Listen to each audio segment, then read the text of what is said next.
Sementara itu pemirsa, masih di kegiatan yang sama, rapat evaluasi pembangunan Kabupaten Aceh Besar sempat diwarnai pemeriksaan daftar hadir oleh Bupati karena melihat banyak kepala OPD yang tidak hadir pada kegiatan ini.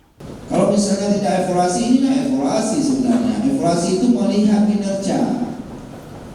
Nah, saya lihat nih, kenapa nih nggak banyak sekali nih, banyak kursi yang kosong-kosong nih.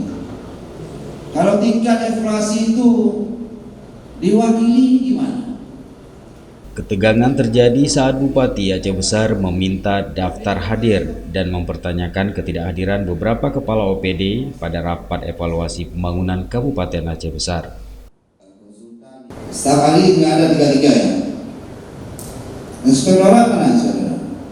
Mana inspektorat? Atau nggak tahu ada kegiatan ini? Badan Kesatuan Badan Politik Kabupaten Aceh Besar. Nah,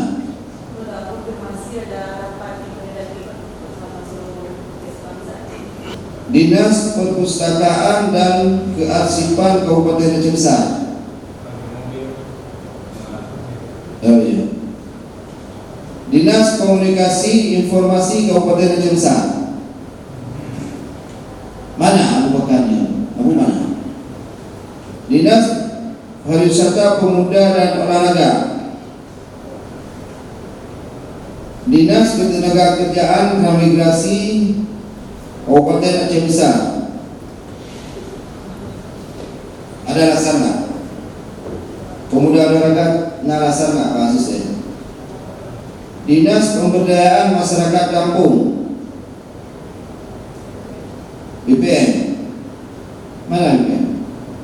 Ada informasi nggak? Sekretariat Dewan Perwakilan Rakyat Kabupaten Aceh Besar.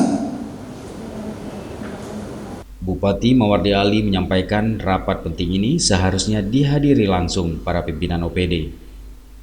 Iya, seharusnya ini OPD harus hadir total. Saya kalau misal kegiatan tidak boleh ada OPD satupun yang tidak bisa hadir. Kalau tidak hadir, dia harus sampaikan kenapa tidak hadir, dan itu adalah sesuatu yang sangat penting, apalagi evaluasi ya. Usai memeriksa kehadiran, Bupati mengambil daftar hadir tersebut dan melanjutkan sambutan membuka rapat evaluasi pembangunan Aceh Besar yang berlangsung selama 2 hari. Dari Aceh Besar, Tim Liputan Aceh TV melaporkan.